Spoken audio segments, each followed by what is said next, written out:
Imagine living in a place where every step you take, every word you speak, even the style of your haircut, could be dictated by the government.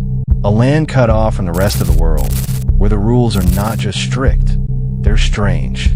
These are not whispers or rumors. They are laws, written, enforced, and unflinchingly obeyed. Tonight, we open a locked door into the secretive world of North Korea's bizarre and baffling rules. And trust me, some of these will make you question everything you know about freedom. This is 30 Bizarre Laws of North Korea. And we begin now. Law number 1. 3 generations of punishment. In North Korea, punishment does not end with the person who commits the so-called crime. It can engulf your entire family, and even those who haven't been born yet.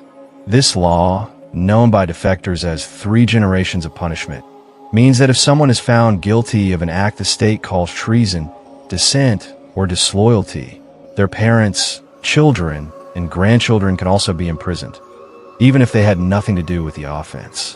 One defector, who now lives in South Korea, recalls the day her uncle was accused of listening to foreign radio. There was no trial, no evidence shown, only a knock at the door. Soldiers ordered the whole family out.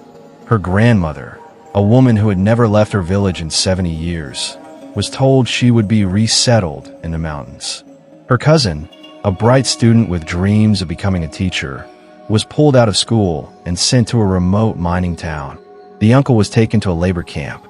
No one ever saw him again. The rest of the family lived the rest of their lives in controlled exile, under constant surveillance. The defector says the real punishment wasn't the relocation. It was the understanding that their family name had been erased from trust forever. The law creates an atmosphere where silence becomes survival. If you suspect a family member is doing something dangerous, you don't just worry about them. You worry about everyone you love. Law number 2.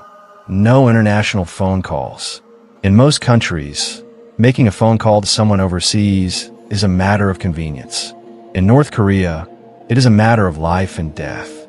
All international communication is heavily restricted and monitored. To place a call abroad, you must go through government-approved channels, and those are reserved almost exclusively for elite officials and vetted translators. Unauthorized calls to the outside world are considered espionage. A man in Hyson learned this in 2013. He had smuggled in a small Chinese mobile phone, hiding it under floorboards during inspections. Late one night, he called his brother in China to ask for help sending medicine for their sick mother. The call lasted under 2 minutes, but it was enough. Phone signal detection vans, patrolling the border, locked onto the source. The next morning, security agents arrived. He was taken away in front of his children, who stood barefoot in the frost. The neighbor who later defected says she never saw him again. His family was relocated to a rural collective farm. This is why defectors say that in North Korea, information travels slower than whispers, and sometimes never at all. Law number 3. Mandatory display of leader portraits. Every home, school, and workplace in North Korea must display portraits of the country's leaders, past and present. These images are not mere decorations. They're symbols of loyalty, and failure to care for them properly is a criminal act. Inspectors visit homes unannounced, checking for dust on the frames, scratches on the glass, or improper positioning on the wall. Portraits must be placed higher than any other image, above family photos, art, or religious icons. A teacher from Hamhung tells of a neighbor whose home caught fire. Instead of rushing to save her belongings, she ran straight to the wall, unhooked the portrait of Kim Il-sung, and carried it into the street. She suffered severe burns on her arms and face. When asked why, she answered simply, it was the first thing they would ask about. The regime even distributes special cloths for cleaning the portraits to ensure no damage is done. Citizens sign pledges to maintain them. In a country where neglecting an image can bring suspicion, every speck of dust becomes a political risk. Law number 4. Controlled hairstyles. In North Korea, even your haircut is regulated by the state. Men can choose from a list of 10 to 15 state-approved styles. Women's choices are slightly broader, but still restricted. Short hair for unmarried women, more traditional styles for those who are married. Hair dye is frowned upon, and flashy styles are considered anti-socialist. In 2014, university students were reportedly encouraged to copy the leader's hairstyle as a show of unity. Barbershops display state-issued posters showing approved cuts, and deviating from them can invite a visit from local officials. One defector from Pyongyang recalls being stopped on the street because his hair was too long. The officer took him to a nearby barbershop, where the cut was corrected on the spot. The cost? The humiliation of being trimmed in public, while passers-by watched. Law number 5. No unauthorized foreign media. Possessing foreign books, films, or music without approval is a serious crime. The regime fears outside influence, and with reason. In a place where state media controls the narrative, even a single movie from abroad can reveal a radically different picture of the world. In 2015, a teenager in Chongqing was caught with a South Korean drama on a USB stick. He had been watching it secretly at night, under a blanket, using a smuggled DVD player. A neighbor, suspecting something, informed authorities. The punishment was swift. The boy was expelled from school, his father's work unit was reprimanded, and the family was placed under heightened surveillance. For defectors, the moment they first see a foreign film is often described as a crack in the wall. The moment they realize the world outside is not as hostile and miserable as they have been told. Law number 6. The ban on certain Western clothes. In North Korea, your outfit is not just about personal style. It's a political statement, whether you want it to be or not. Wearing clothing inspired by Western culture, especially denim jeans, leather jackets, or anything with English lettering, is seen as an act of rebellion. Blue jeans are particularly despised, as they are viewed as a symbol of American imperialism.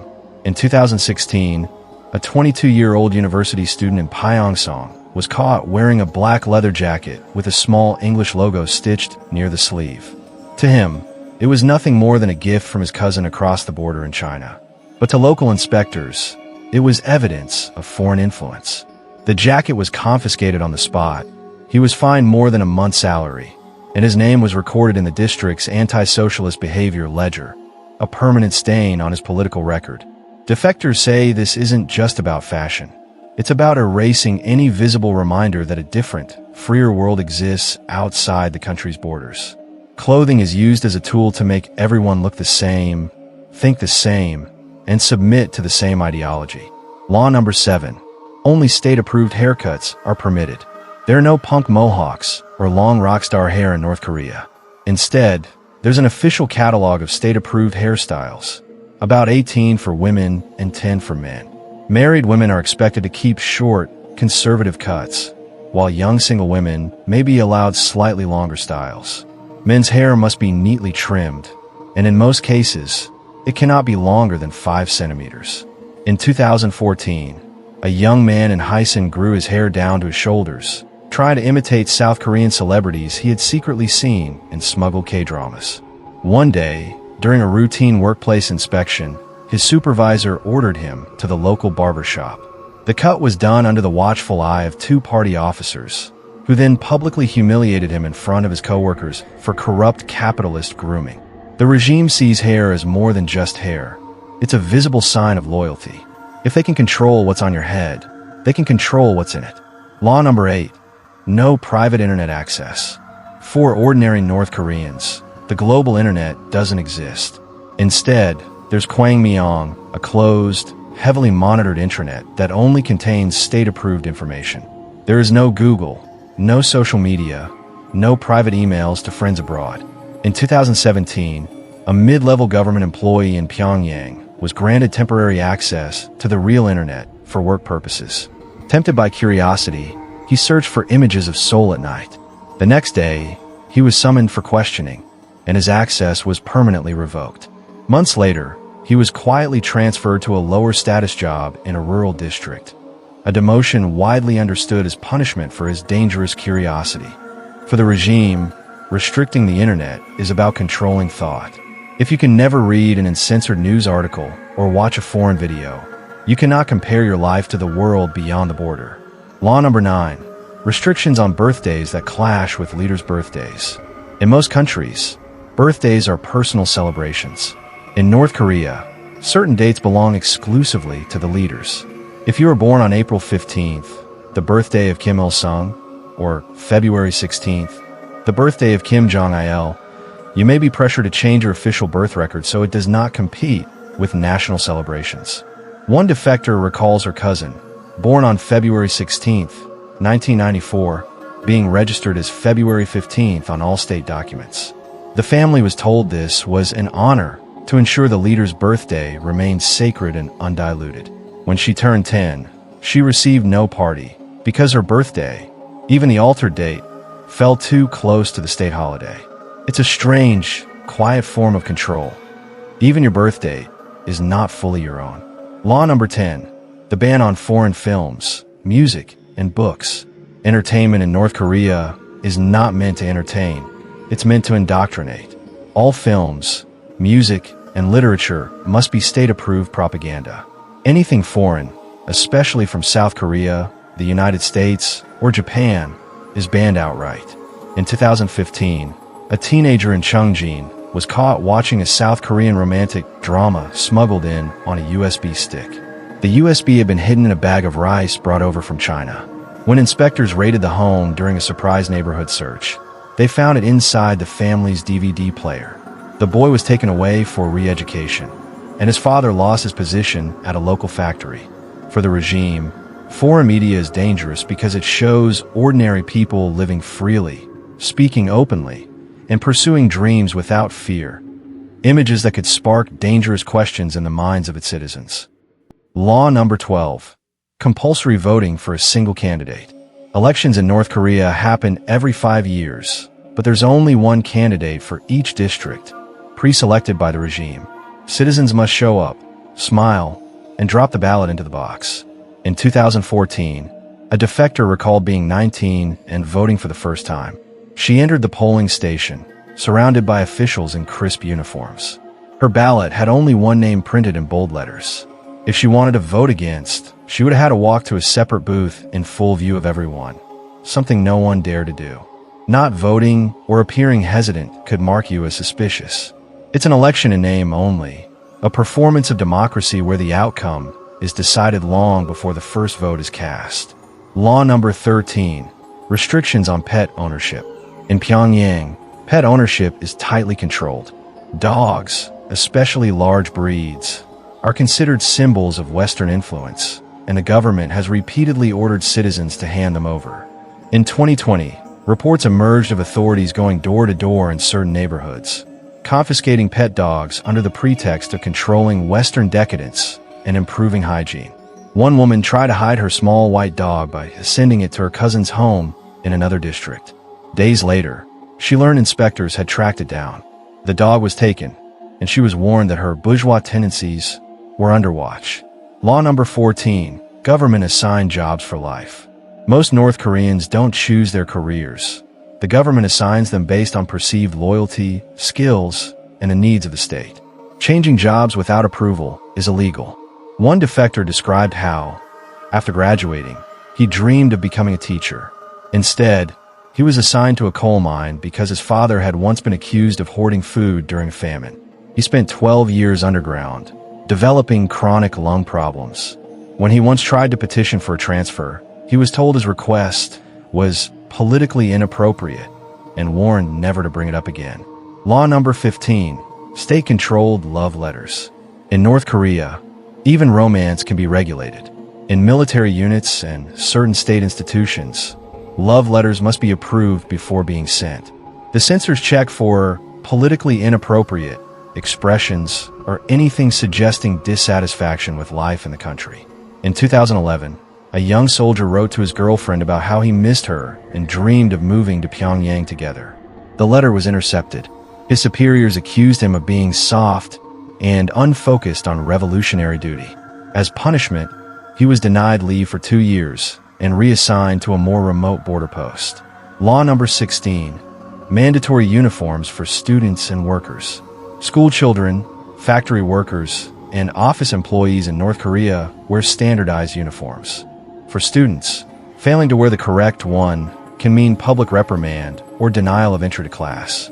One woman recalled being 14 and unable to afford the required winter coat for her school uniform.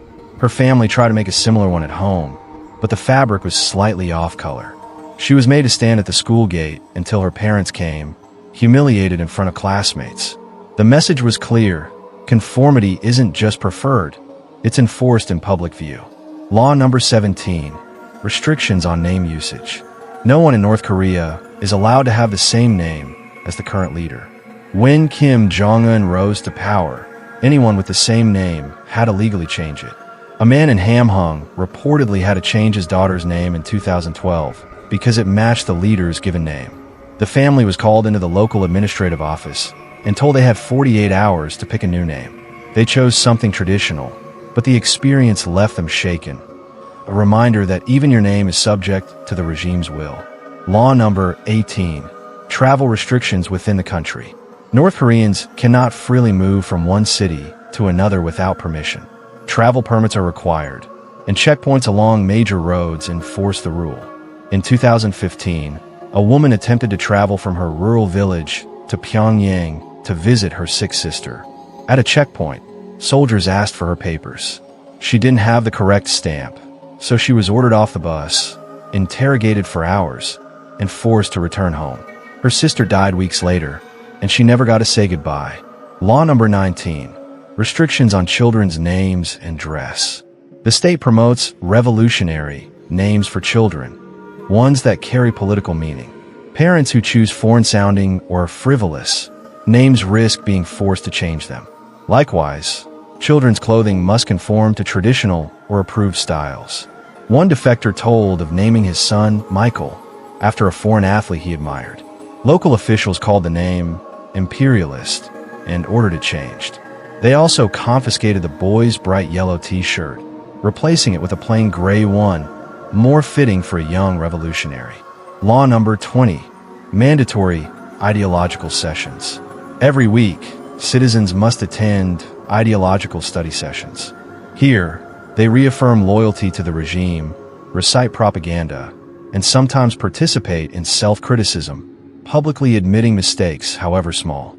A defector recalled the winter of 2016 when she admitted she had been too tired to clap enthusiastically at a rally. This was written down, and weeks later, she was reassigned from her office job in Pyongyang to hard labor in the countryside. Even more painful than the reassignment was the way her friends began avoiding her, afraid they'd be linked to someone under suspicion. These sessions don't just control behavior, they control thought itself. Law number 21. State-controlled housing assignments. In North Korea, you do not choose where you live. The state assigns your home based on your songbun, your perceived loyalty and social class, and on your occupation. People with high songbun, such as military officials or party loyalists, get clean apartments in Pyongyang with working electricity, running water, and proximity to markets.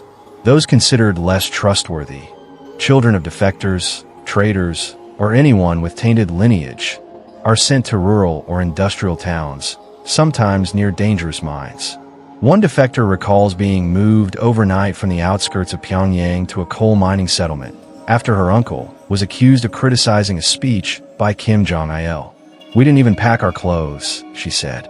"Soldiers were already inside the house when we woke up. They handed us a piece of paper with our new address and told us to leave." The message is clear. Your home is a privilege the regime can give or take away at any moment. Law number 22. Government-mandated labor mobilization. Every citizen can be called for a labor mobilization, unpaid, exhausting physical work to support state projects. This can range from building roads, planting rice, repairing monuments, or clearing snow for military parades. Refusing to show up is seen as political defiance. In 2015, residents of Hysan were ordered to work on a local hydroelectric project for 70 days straight. They were given no protective equipment and minimal food. Many were so hungry they foraged for grass and tree bark on lunch breaks. A defector later said, "It was not work for the country, it was work for survival. If you didn't show up, you disappeared." These mobilizations are often disguised as voluntary patriotic campaigns, but everyone knows there is nothing voluntary about them. Law number 23. Restrictions on women's movement at night. Unmarried women under 30 are often forbidden from traveling between cities after dark without official permission, especially in urban centers like Pyongyang. This measure is officially to protect women, but in reality, it is another layer of control. One young woman in Nampo was detained in 2018 after boarding an evening bus to visit her sick aunt in another district.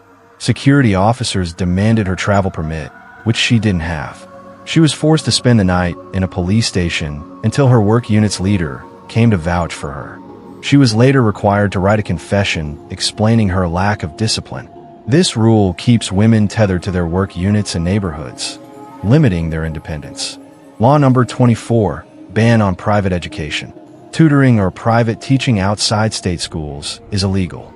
All education is state-controlled, with heavy emphasis on political ideology. Parents who hire private tutors, often in subjects like math, foreign languages, or music, risk arrest. In 2012, a mathematics professor in Hamhung was secretly tutoring local children to help them pass state exams. Someone reported him to the authorities, and he was publicly denounced in front of the parents. His family was relocated to a remote village, and his teaching license was permanently revoked. By criminalizing private education, the state ensures no competing narratives or teaching styles challenge its version of truth. Law number 25. Strict control of musical content. In North Korea, you cannot freely listen to or perform music. Only state-approved songs are allowed. Typically revolutionary anthems, praising the Kim family, or traditional folk music deemed ideologically pure. Foreign music, especially from South Korea, is banned. One defector shared that she secretly owned a cassette of South Korean pop songs in the late 1990s. When a neighbor discovered it, she buried the tape in her yard, but soldiers came looking anyway. She escaped punishment only because the neighbor was later arrested for an unrelated offense before he could testify. Music here is not art for expression. It's a tool for loyalty. Law number 26. Prohibition of independent gatherings. Gatherings of more than 3 people require permission from local authorities. Even family reunions can be broken up if they're deemed politically suspicious. In 2010, a group of factory workers in Chongjin met at a home to discuss how to trade goods more efficiently on the black market. They were reported by a neighbor who suspected they were discussing politics. All were arrested. Some returned after months of interrogation. Others never came back. The law prevents small groups from organizing outside state control, because small groups can become movements. Law number 27. Censorship of art and literature. Every book, painting, play, and film must be approved by the Ministry of Culture. Writers and artists work under surveillance, and anything considered politically incorrect can lead to prison time. In the 1980s, a playwright included a character who questioned an official's decision. Even though the story ended with the character punished, the mere act of questioning was deemed subversive. The play was banned, and the playwright disappeared into the prison system. The result is a culture where creativity serves ideology, not imagination. Law number 28. Mandatory display of leader portraits. Every home, office, and school in North Korea must display portraits of Kim Il-sung and Kim Jong-il. These images are to be kept spotless at all times. Owning portraits of any other leaders is forbidden. In 2013, heavy rain flooded an apartment block in Pyongyang. A man reportedly drowned after running back inside to save the portraits of the leaders instead of escaping. State media hailed him as a hero. In reality, many people know failing to protect those portraits can bring severe punishment. This turns even the walls of your home into political territory. Law number 30. Control over funeral practices. Even in death, the state controls ritual.